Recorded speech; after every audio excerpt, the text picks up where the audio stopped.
Well, good afternoon, everyone. My name is Carolyn Curry de Castillo, and I'm the host of Unison TV. And joining us today is Sharon Anderson. We're very fortunate to have someone with her scope of knowledge and expertise with us today. Sharon has been a longtime advocate of caregiver-centered care, and she's a research coordinator at the University of Alberta and holds two Masters of Science degrees and a doctorate in aging and family gerontology. And like I said, has a wealth of experience in this, both from a personal background and from an academic background as well. Thank you very much for joining us today, Sharon. Yeah, so what I'm going to talk about today is how adult day programs are a place to thrive for the people in the adult day program and for their caregivers as well. They're the most cost-effective form of respite. And so I'm just going to share my screen here. So what we're going to do together today is just we're going to talk about the vital role and challenges of family caregivers. I'm going to talk about a little bit about how adult day programs support clients and provide caregiver respite. So from the research, we're going to explore some of the evidence-based caregiver support models, including Adult Day Plus. And we're going to talk about three things that you can do starting tomorrow morning. That'll help both the caregiver and the person that is in the day program as well, and how those things help people to age in the right place. So 1 in 4 Albertans is a family caregiver. There's about 1 million family caregivers. They provide 75 to 90% of the care to people living in the community, and they assist with 15 to 40% of the care in long-term care. The care that those 1 million family caregivers provide is worth 12 billion yearly in Alberta. And just to give you an idea, that's 32% of the entire 2021 budget spent on healthcare. So it really is a huge saving to Alberta to have family caregivers and all the work that they do. Now, you recognize that family caregivers certainly care. They assist with medications. They oftentimes are there's an emotional burden, a physical burden. But what I really want to bring your attention to is being on call 24 hours a day, 7 days a week. That's just the expectation. The out-of-pocket costs are anywhere between $300 and $1,000 a month on average. There's also the structural burden of care. And what that is the assuming roles of project manager and care coordinator. We really say that family caregivers are the de facto system navigators and care coordinators. They're the ones that are managing all those appointments, arranging them, driving them. And the other thing that they also do is they set aside their own needs. So again, family caregivers rely on a patchwork of community services and supports that allow them to provide care at home and hopefully to maintain their own well-being. So that's where adult day programs really come in, is providing that time and respite, time to get the groceries, to clean the house, to work, all of those other things. And so it's a really important program to support family caregivers. Did you know that 62% of family caregivers are employed? They work an average of 20 hours. They provide 20 hours a week of unpaid care on top of that. The other thing that a lot of people don't understand is that many of our healthcare providers are family caregivers at home. In the Calgary zone, 66% of your home care providers are double duty caregivers. And so, we really need, it's another way of supporting people. As family caregivers are taking more and more of the stress, there's fewer family caregivers. I grew up in a family of 6. My mom was from a family of 9, my dad from a family of 11. But now I have 2 kids, and many people just have 1. So if you're looking at that, families are still taking on that responsibility of caring, but oftentimes there's just fewer children to do that. Longer care trajectories are the norm now. People are living a lot longer. The fastest growing population in Canada are those over 100. Um, and and people prefer to age in their community homes, and there are fewer long-term care beds because we've got quite a large aging population.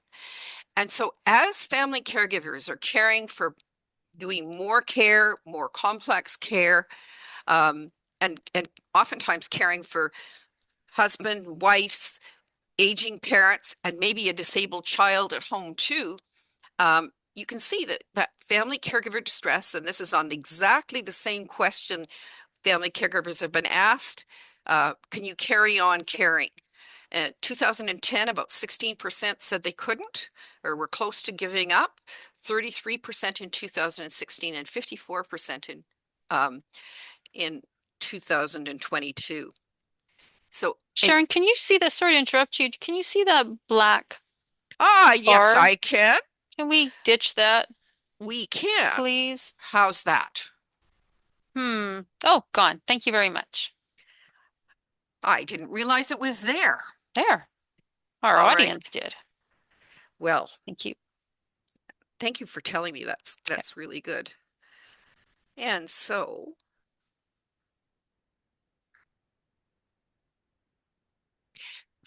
this is Linda Powell. Linda Powell was a caregiver for about 11 years um, for her husband, and she'll talk to you about that. So um, a healthcare provider herself and caring for a husband who had been a physician, an emerge physician, and they'd started the Stars Area Ambulance. So lots of knowledge about the healthcare system. But what she talks about is typical of what we've just gone through. Our caregiving journey started in 2011 with the onset of a very difficult medical situation with my partner, my husband, and an unexpected journey ahead for the next many, many years. My background has been physiotherapy. My original training was physiotherapy, so certainly familiar with medical background. And then over the past 25 years leading up to his illness, I worked with Stars Air Ambulance. So very familiar with the challenges of an illness or medical situation, but certainly did not anticipate what we would be going through with a life-threatening illness in our family. I also have been involved in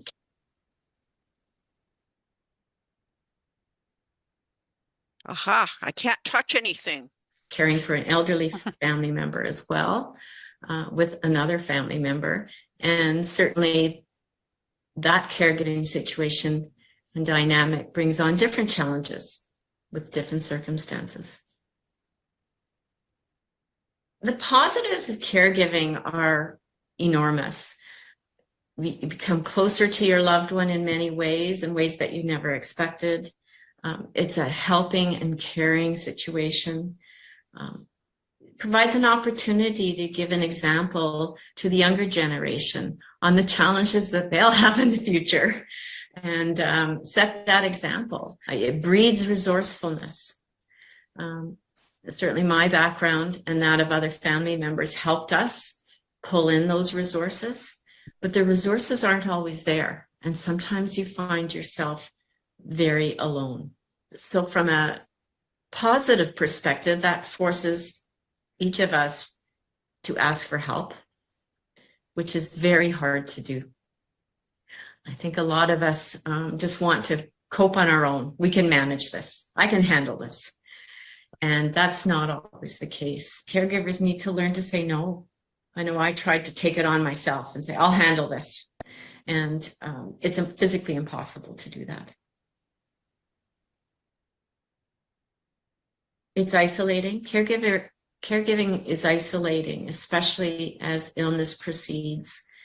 And we certainly had the situation where at one point I wasn't really able to leave the house unless I had relief. And that's very difficult. once family members have exhausted their vacation and their days off and can't lean on friends forever, they have their own lives. How do you find resources? So caregiving tightens your circle. Caregiving puts you in the situation of coming face to face with the fear of loss. And that was certainly our case, is trying to do everything possible to ensure that the best care possible and the best solutions were available. And that was the backdrop to all of this, is trying to make sure that survival was the end result. The other negative is financial. We found ourselves very quickly in a situation where we needed to retire, which was the plan in any event, but certainly expedited.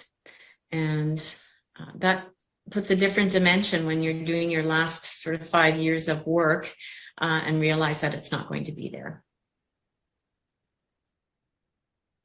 So I'm sure that you see these benefits. Maintaining the dignity and self-worth of the person. And then for caregivers, the primary benefit is respite. And notably, this is Canadian research. Really important that we know this in Canada as well. So the benefits of adult day programs for older people are social connection. It reduces loneliness and isolation, especially for marginalized groups. It's the cognitive stimulation, keeps people physically active, delays institutionalization, and certainly attendees report improved mood, dignity, and daily engagement, and that makes a huge difference. The benefits of adult day programs for family caregivers are better mental health. It reduces depression and enhances well-being. Peace of mind. Respite is not respite unless the family caregiver knows that the person that they're caring for is safe, cared for, engaged. What happens is as well is if you're providing a little bit of support to family caregivers, like if they do in the Adult Day Program Plus in the US, that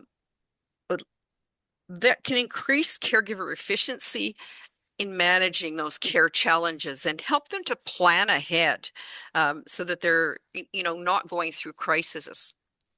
So this is another one here, the benefits of reduced caregiver stress and well-being. This was done by Zaret. Dr. Zaret did the Zaret burden scale, but what happens is they had 8 observation days, telephone interview, and they checked anxiety with 5 saliva samples a day. And 173 of the 200 caregivers completed the assessment. And what happens is it much better regulation of stress hormones, all of those things that would cause anxiety, depression, worry. So reducing the cortisol, the DHES, and the thing that's really important is the cumulative effects on health a year later were still there. The caregivers who use more adult day programs, days of respite, had experienced less functional decline than those with fewer adult day program days. Now, this is the Adult Day Program Plus, and we're not doing this necessarily in Canada, but we certainly should be doing this, and we can talk afterwards about how you might do it. But what happens is giving caregivers a little bit of tailored support, and it's not really very much. A needs assessment, some education about how they can manage dementia. We'll talk about that. That's part of what I'll talk about later. Some ideas about stress reduction and also some problem solving. And again, you can see as a result of this, significant declines in depression. And in those, and typically we expect that burden and depression is going to go up because care gets more onerous. And if you look, it dropped from 42% to 34%, while controls did rise. So in the controls, it did exactly what we would expect. And overall attendance in the programs also increased. So what were they doing? They were doing dementia education, simple explanations of dementia and what to expect, some practical strategies to manage challenging behavior and daily care tasks that might make it easier that you have expertise in. Some techniques to help family caregivers manage their own anxiety and burnout. And I'm actually going to give you the coherent breathing that Dr. Estabrooks' program has shown to reduce anxiety of the healthcare aides in long-term care.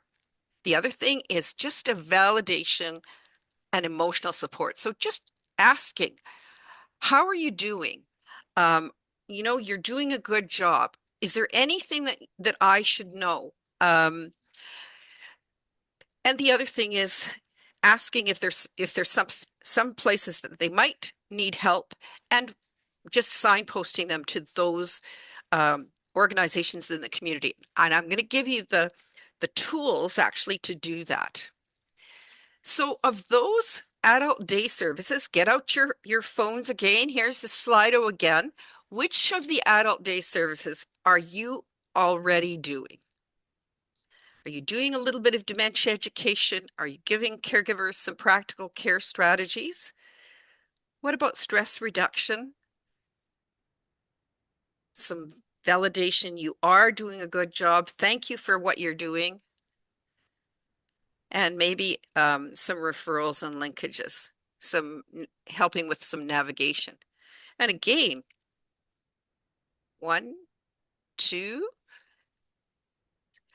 see, all of you are doing much more than you're getting credit for.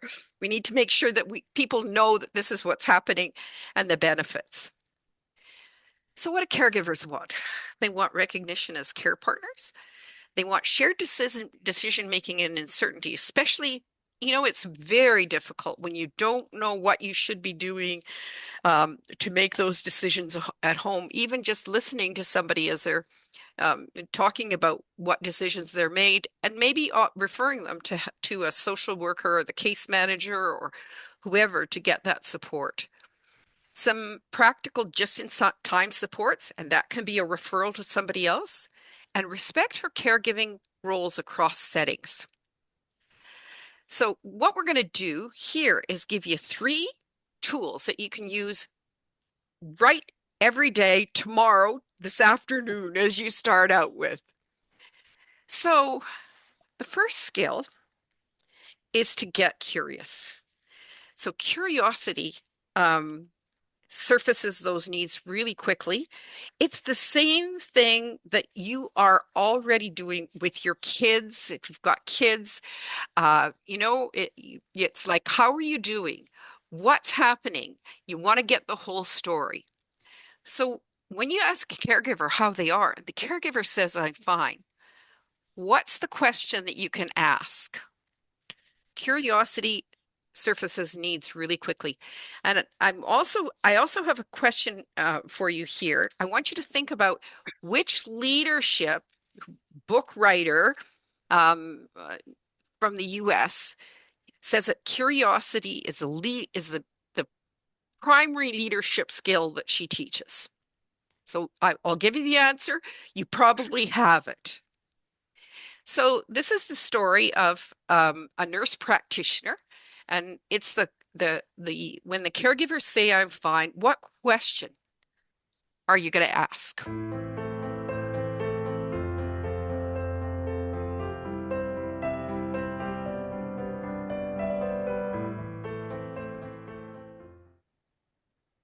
My name is Brittany Walsh, and I'm a nurse practitioner. I work at the Good Samaritan Society Seniors Clinic. A few years ago, while making a home visit to an elderly client suffering from dementia and other complications, I had an aha moment with the client's spouse, who was also his primary caregiver. It had been one of my longer home visits, and I had another appointment, but as I was leaving... Will you be back soon? That's right, Anna. And how are you doing? I'm fine. Would you tell me if you weren't fine? Probably not. She wasn't very convincing. Caregivers aren't always asked about how they're doing themselves. That was just a small moment, but this response really resonated with me. She had just gone through cancer treatment herself and was recovering while trying to care for her husband. She was overwhelmed and struggling to manage, but didn't want to burden us. I realized as healthcare providers, we could be missing the opportunity and the need to include caregivers like Anna in our care plans. She needed our attention almost as much as her husband did. Her wellness and ability to support him at home has a ripple effect on the system. So I brought it to our team. All of us agreed that caregivers are a critical link in care, and it was important to support and strengthen the caregiver where we could. But how could we do that? We started with a discussion among the nurses and the clinic lead. We agreed we needed a practical, efficient way for us to implement space for caregiver information into the EMR. We decided to add a notation in the EMR, in the patient profile section, to identify caregivers. The profile in our EMR is a living document in that it gets updated as things change.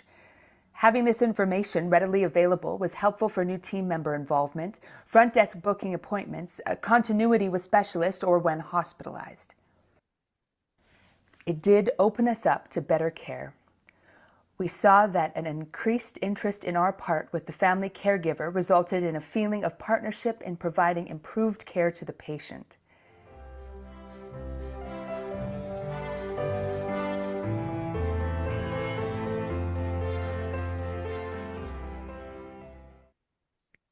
So, talking to your team about what you can do is a really important thing. Sometimes little tiny things, improvements can make a huge difference to family caregivers.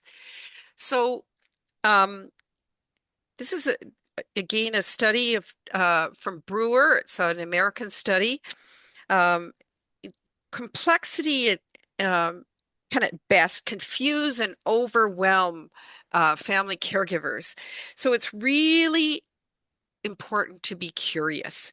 It's a path to simplicity. When you start that open-minded questioning, even with your kids, okay, so what happened then? And how did you handle that? Oh, you did a good job. Is a really excellent way to increase that trust and collaboration, and it reduces suffering and increases choice and control. That's what we all want. And I went backwards instead of forward. I was a bit slow to this party in terms of understanding the importance of partnership. I always, I think, valued partnership as an intrinsic aspect of what I did. So I didn't even consider it because I've always worked in the older adult realm and also in the dementia realm, and so those partnerships were just, and the importance of them was just so clear to me. But where this really came home to me was when I worked in a tertiary older adult unit that supported people with dementia and significant responsive behaviors. And what I became incredibly aware of in that work was caring for the person with the illness was only a small part of the challenge. The bigger challenge was supporting family members who had, at this point, become traumatized by a system of care that had completely overlooked their knowledge, their advocacy, their interest, and their well-being. So what I found was I would introduce myself to families who had whose family member had arrived on the unit and would be greeted with such such comments as, "Oh, so you're the person who's going to be prescribing medications to my family member. Just want you to know, you prescribe X drug and I will sue you. Nice to meet you too." Yeah. I was really interested then. So that was actually the birth of the Dementia Caregiver Resilience Clinic, was recognizing, whoa, we are missing the mark way upstream. And how can we support people? So even if I'm interested in providing person-centered care or family-centered care, if I'm working with a family who's been traumatized by the way they've been treated in other settings, I am going to be hooped, and I have to do a lot of backpedaling and a lot of work.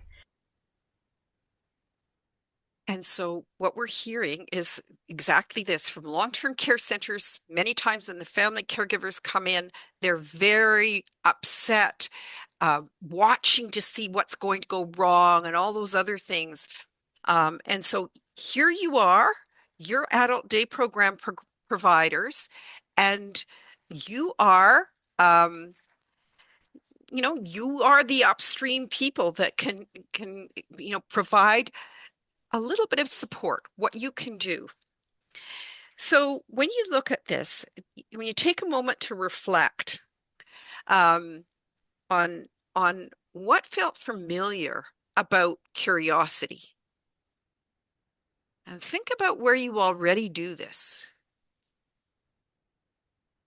and where it saves you time later. Are you doing it at home with your kids? Or are you doing it at work with your family caregivers? So just to kind of think about it and then, talk about how you wanted to know. So here's the answer to the question. Who is the person who says curiosity isn't just helpful, it's actually a primary leadership skill? That shift is how we think about leadership in healthcare.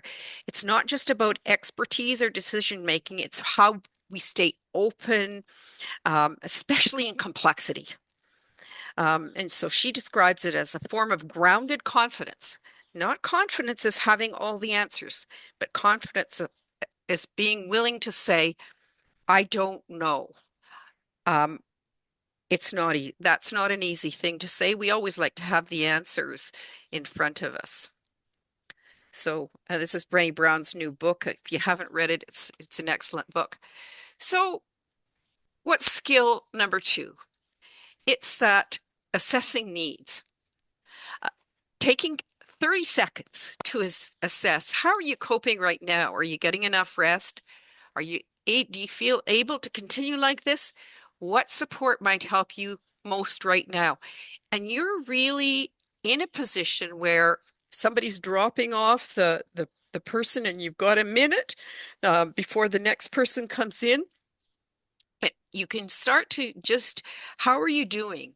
The questions that you can ask.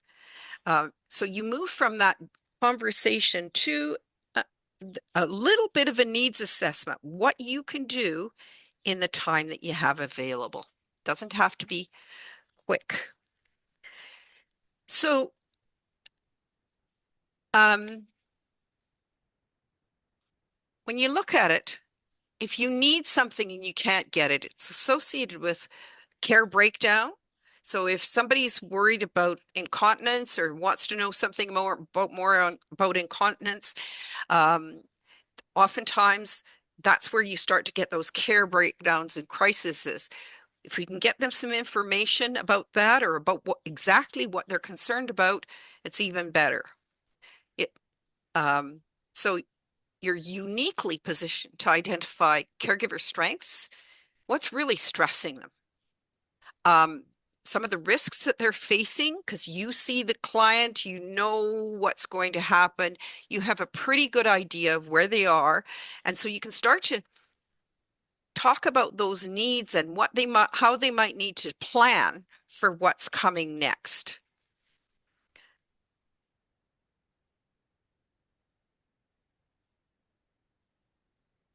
So there are several different needs assessment tools. This one is the About You. And really, when you're talking about caregivers assessments, we use these mainly to let the caregivers think about what they might need. Because if you ask a caregiver what they might need, they'll oftentimes say, I don't know. They don't even know what's available. So this is one tool. This one is, if you're using it at a community organization, you actually have to apply for a license to use this.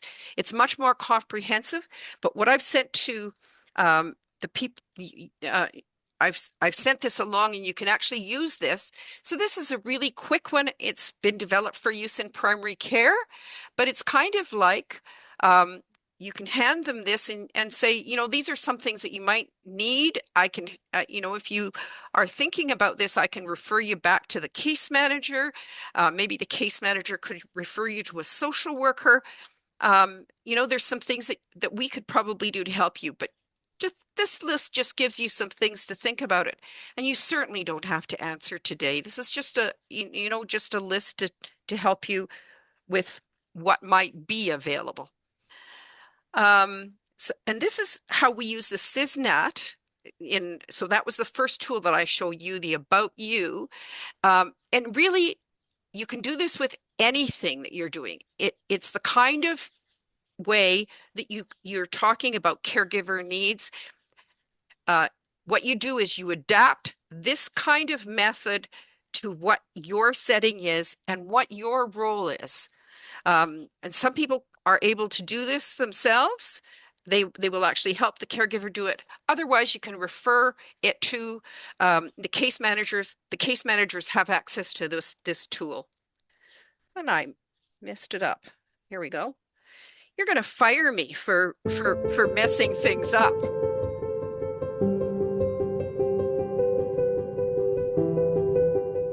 Case manager Donna Wu has been discussing the CISNET intervention with social worker Matt Corbett. After reviewing the overall concept of CISNET intervention and discussing the tool itself, the About You booklet, they have now deepened their conversation to discuss the details of the process.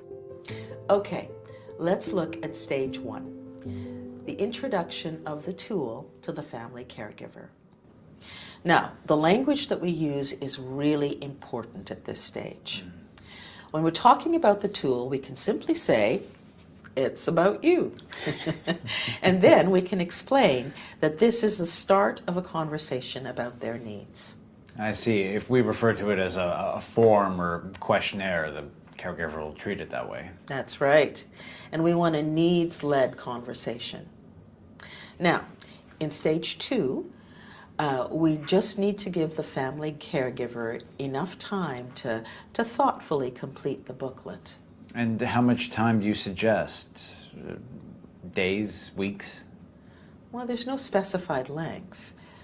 We just need to ensure that the family caregiver has enough room to consider their answers.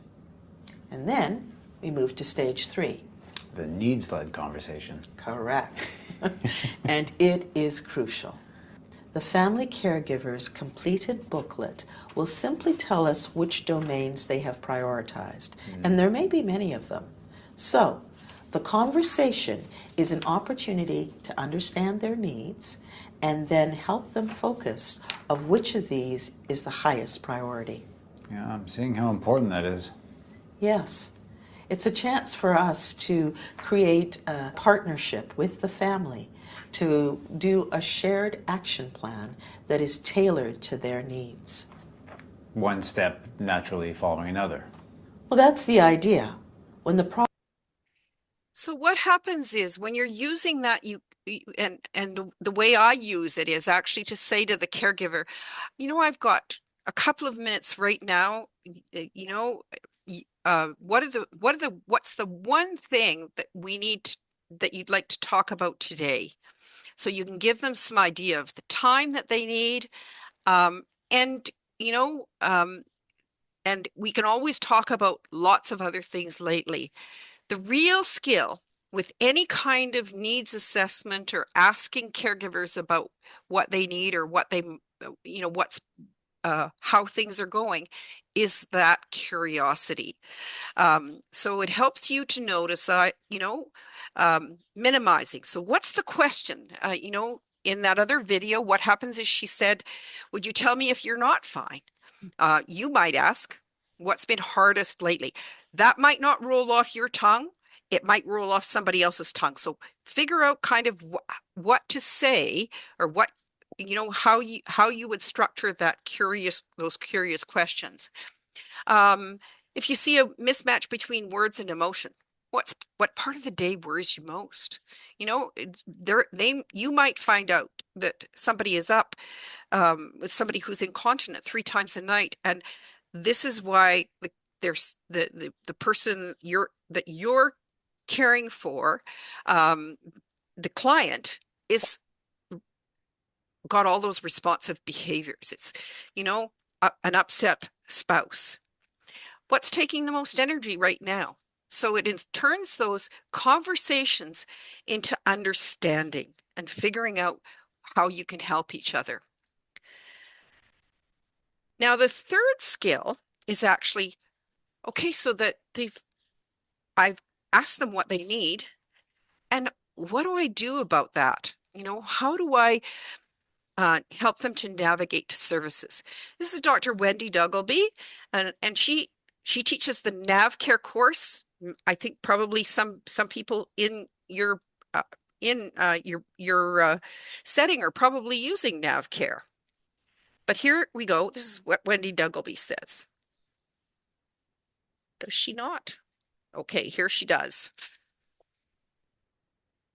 You think of family caregivers and they're caring for someone that has some type of disease or chronic condition. And what really helps them then is, as a healthcare provider and a navigator, you say to them, this is where the person you're caring for is at, right? These are the things that we're trying to do together to help them really have a better life. And the signposting comes in when you say to them, I'm listening to you talk about what's happening, and I'm thinking that maybe the disease has progressed, and maybe we need to now shift a bit. So our plan needs to shift depending on where that signpost is. But a lot of it is the family caregivers say, I really need signposting to tell me when to worry. When is it a medical emergency? When is it that I need to get help right away? And when you think about caregiver-centered care, it's also about what's happening to them. So when is it, when I'm talking to you and you're doing that assessment with me, when is it that I should be asking for more help? So mostly it's a lot about when should I worry? What is normally expected I should be expecting? Should I be feeling this way as a family caregiver? So signposting is, you can see how it really helps plan the journey and helps them relax and feel more comfortable in their role as a caregiver. So this is a tool that's available to you, and again, I've given you the links to everybody. This is done in Calgary. Dr. Seema King, or she will be Dr. Seema King, and there's a decision-making roadmap and the kinds of things that caregivers need to decide. There's several pages of this. You certainly, if you've got somebody living with dementia, this is a good tool to give them somewhere along the way. I also want to point out, so I've shown you some videos, but what we also have is we have the Alberta resources to support family caregivers. These are just, this is a resource list. Now we say a resource list is not navigation, but you can download it as a PDF, and all of the links are in here. There's also phone numbers for the various organizations. So the Alzheimer's Society of Alberta, the Alzheimer's Society of Calgary, First Link, 811. The Alberta Caregiver College has courses for family caregivers, 2 pages of that, and it's something you can download. The other thing that we have is all of the videos that I've got that I've shown you today. Everything that's in our education is online in the toolkit. And so you could access those videos. You can use Linda Powell's videos at if you're talking to family caregivers, to show it to them and say, we understand what you're going through, and this is what Linda's going through, and we're going to talk about this today. So you can plan how you're going to use it. There's actually ways to use the video in the toolkit. So let me just show you where it is and how it's used. So first of all, what happens is, this is the top. This is the introduction on how to use the toolkit. You can go across the top and just click on these tabs and it'll take you to various places. Setting the stage, taking the education, the ways to take the education, coach and support and sustain the culture.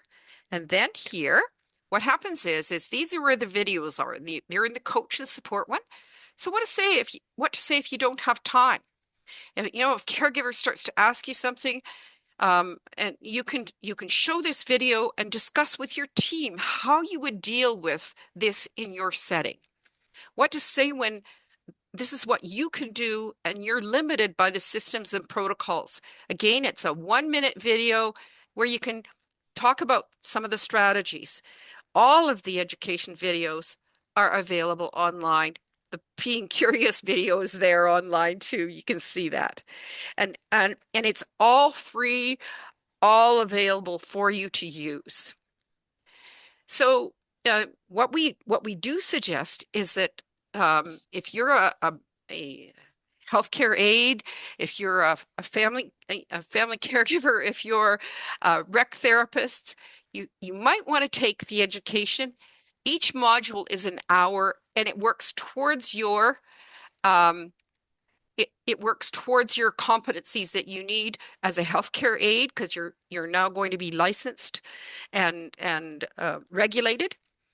If you're the same thing if you're a rec therapist or a nurse, all of these courses are available. So caregiver-centered care is person-centered care for family caregivers. The same as you're providing person-centered care for your clients, you can also support family caregivers. The education is free online, and every single module comes with a certificate of completion, and this is all accredited. So this is what people have said about the education. Mainly, we hear that it increases confidence and comfort. And people generally think that the videos are of real people.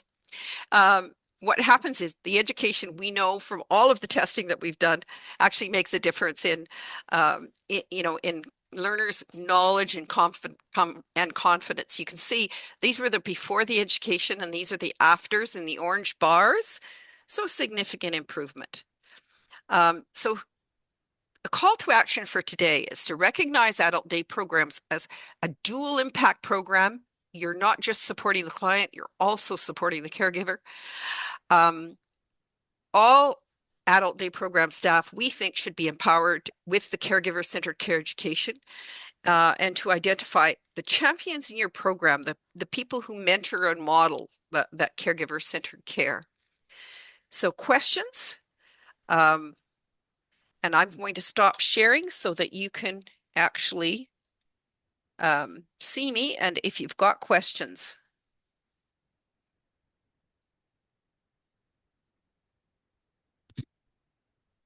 Or those skills that you think you can use.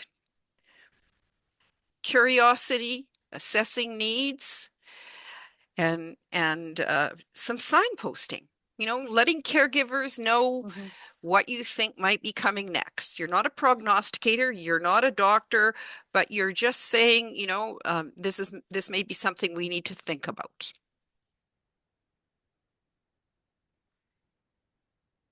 If caregivers that are watching today, Sharon, feel exhausted or alone or they've been doing this for years or months, what would you want them to hear today? I would want them to ask for support earlier. That's certainly Linda Powell's message is what we hear from the case managers in home care. People don't ask for support earlier, and that generally they're so worried about the person that they're caring for that they don't put that oxygen mask on themselves. So, adult day programs are good for the person you're caring for. Take advantage of them. Ask for them earlier in the trajectory. Oftentimes, when you're asking for adult day programs, it goes on caregivers' distress or worry or anxiety. So don't say to the case manager, I'm fine. Tell them, I'm really worried. I need some time. I need some respite. Don't, do not say like Linda Powell says, it's so easy to say, I can do this myself. I can do everything. But by the time then you ask for help, it's hard to get it. That's a good point. That the whole prevention piece, right? Don't wait till it's a crisis situation. We hear that all too often from people who end up taking somebody to emergency because now it is an emergency. In one case, the caregiver uh, just only had the adult day program and didn't have any kind of home supports, and so wasn't in touch with the case manager on a regular basis, and actually ended up getting very ill. So you have to put that oxygen mask on yourself first. This is not unlike an airplane where, you don't want the pilot passing out. Well, the passengers get screwed then, right? That's a very Yeah. important thing to think of. You can think you're being all stoic and brave and good, but in the end, your passenger is going to survive or going to suffer. Well, and the number one reason why care receivers are admitted to hospital is that the caregiver has gotten ill or burned out. Yeah. Wow, I didn't know that one. That's Mhm. that should be enough to have people say, yeah, I should probably look out for some help sooner rather than later. Yeah, and I also know from my own experience, like my husband had a stroke 27 years ago, Mhm. that oftentimes you think that it's easier to do it yourself than it is to ask others. But if you keep doing it yourself, you lose your social networks. So it's Mhm. important to, if somebody says that they want to bring over dinner for you, say, sure, that would be lovely. Wednesday night. Or is that good for you? So don't be afraid to keep those relationships to ask for help so that you can keep those relationships with your friends. That's a really good point too, because I can think of two friends in my circle now who are looking after elderly parents. And I realized that you can't say, well, let me know if there's anything I can do, because inevitably they'll never tell you that there's something. You have to say, I'm bringing something over on Wednesday. Yeah, it's much better if somebody says to you, I've got 2 hours free on Saturday afternoon. I'd love to spend time with the person you're caring for. And you can get out and do that grocery shopping or go get your hair cut if that's what you want. Hmm. You always look great, but and the other thing that I could also tell you is the people that are working quite closely with caregivers say that one of the biggest emotions that they experience is guilt. They're always worried that they're not doing enough. So letting them know that they're doing a good job. You're doing, yeah, is there anything that you need help with? Great point to end it on. Thanks very much, Sharon. Are there any other questions from the audience here today? And like you said, we'll have access to all this information. Yeah, You you can send that certainly out. have access to the PowerPoint. You've got Yeah. access to the toolkit. You've got access to the Riffin's Check primary care tool. It's just a way to consider what you need. Mm-hmm. Thank you. As I'll echo that comment there. Thank you. Really helpful. And thank you for, the years of your life that you've devoted to this research into aging. It's work that'll benefit this generation and one's coming up next. We're trying to make Alberta the best place in Canada for family caregivers. That's awesome. Thank you so much, Sharon.